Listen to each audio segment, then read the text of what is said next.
Hi, hi everyone. So we are just here at Phnom Penh, Cambodia, to launch I Am Divine book. This is the result of a project of the Church of Sweden. Father JP, please introduce how this book came about so that our viewers know about it. Well, we first worked on this book, which we called Behold, I Make All Things New, which was looking at human dignity and human sexuality from the perspective of the Abrahamic faiths. And we wanted to expand that work to look at how we can support the human dignity of people who are from the Karmic faiths as well, of a diverse sexuality. So I was introduced to Devdutt, and he took it from there. Yes. So I was, very moved that the Church of Sweden was interested in the karmic faiths.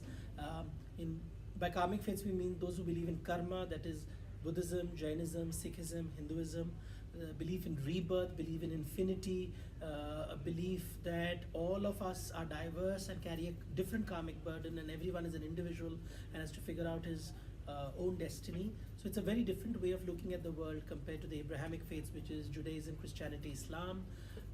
And therefore, I wanted to write this book, and I took the help of Jerry. Jerry is acted as the editor, and he also wrote the chapters on Hinduism and Buddhism, and he edited the sections on Jainism. So over to you, Jerry, to explain how the process was. Sure. So I was very intrigued by the challenge of writing this book, especially because I come from a Catholic background, a culturally raised Catholic, and my own personal belief system is very different from any of the ideas of this book. But it was therefore an even more intriguing challenge to therefore study it, immerse myself in some of these ideas, and talk to the people who live these realities, who live these experiences, and use all of that contributions in order to edit and curate this book in a certain narrative. And so one of the narratives that we chose to have in this book is to find one principle of each of these religions and see how it can be used to affirm queer sexualities and queer identities. So that's what we did. And do you want me to get into? Yeah. So queer sexualities and identities basically means LGBTIQ. So lesbians, gays, transsexuals, intersex, bisexuals, people who don't fit into the heteronormative framework of straight, male, female. So this is the world we're talking about. And even heterosexuals, in fact. Even heterosexuals who are queer, who don't fit in for various reasons of their behavior, their personality, their appearance. So in many ways, all of us are different and unique. And how do we celebrate differences, and how do we celebrate diversities instead of looking upon them as abnormal aberrations and therefore condemning them or shunning them? So using faith Yes. as one of the foundational frameworks of affirming identities of different people. Yeah, typically people look at religion as anti-sexuality, and we wanted to basically make religion as an ally, not an adversary. So, Jerry, if you can tell us in summary, what are the chapters and what is the strategy to affirm the dignity of queer people in each of these karmic faiths? Sure. So we structured the book by building on each of these religions and the ideas that they kind of interplay with. So we started with Buddhism. We then moved to Jainism, Sikhism, and finally with Hinduism. And there's a reason for that order. Because Buddhism starts with the idea of complete nothingness, the idea that everything is an illusion, including the idea of an identity. And so therefore, to a queer person, how does this idea come across? Are their identities therefore nullified? Yeah. And we argue in this book that no, Buddhism would ask you to accept the identities as a transient aspect of your reality today, given that these are fates of eternity and infinity, and that these are conversations of several lifetimes. So according to this book, Buddhism looks at identity as a performance that one engages in, and therefore to accept it and be compassionate about everybody's different various performances throughout this life.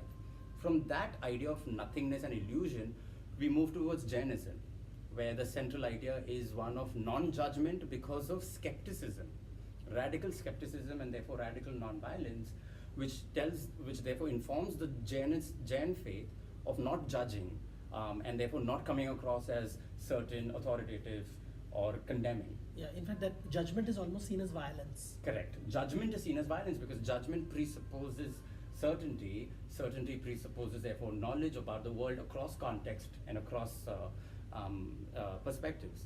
So from nothing to having therefore no judgment, we then move towards Sikhism, where we talk about equality, therefore, of all realities. So from nothing to no judgment, and therefore everybody equally in this world, mired in our complexities, and therefore equally deserving of both compassion, mercy, and protection. From Sikhism, we then move to Hinduism, where the central principle is one of diversity. And so which is very different from the Christian concept, Right. where we're trying very hard not to look at diversity but equality. Yes, yes, and that's a very interesting conversation, because the opposite of equality, according to Hinduism, would be diversity and not inequality. And so we see inequality as a metaphysical given, but to see that given as an aspect of nature and not an aspect of, and not a reason therefore to judge.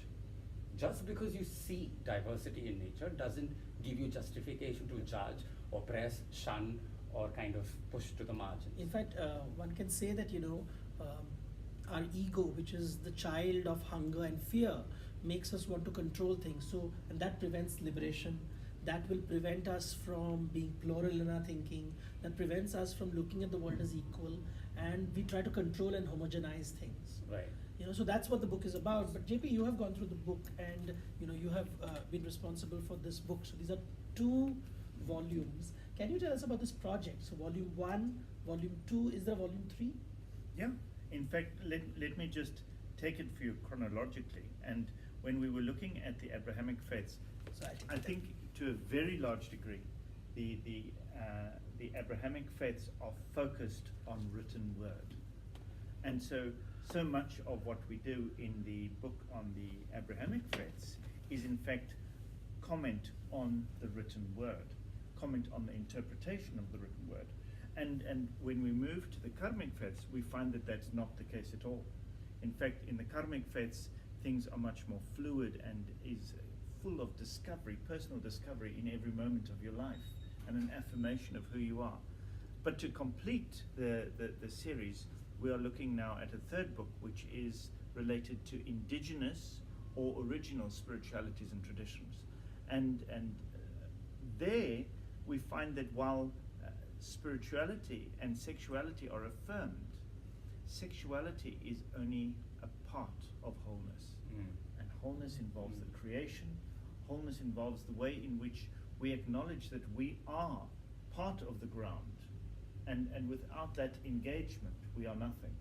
So the journey has really been from an esoterical look at texts that have been written historically, into a journey towards yourself, into finding yourself again in creation. Wow. So what an incredible project, and we're looking forward to that soon. Yes. Maybe a year or 2, and we'll have all the 3 books, and we'll again talk with the other writers. And I hope you enjoyed this discussion, and don't forget to book your copies on Amazon and Flipkart. I'm Divine, so are you. Affirm how Buddhism, Jainism, Sikhism, and Hinduism affirm the dignity of queer identities and sexualities. Thank you. Happy reading. Thank you.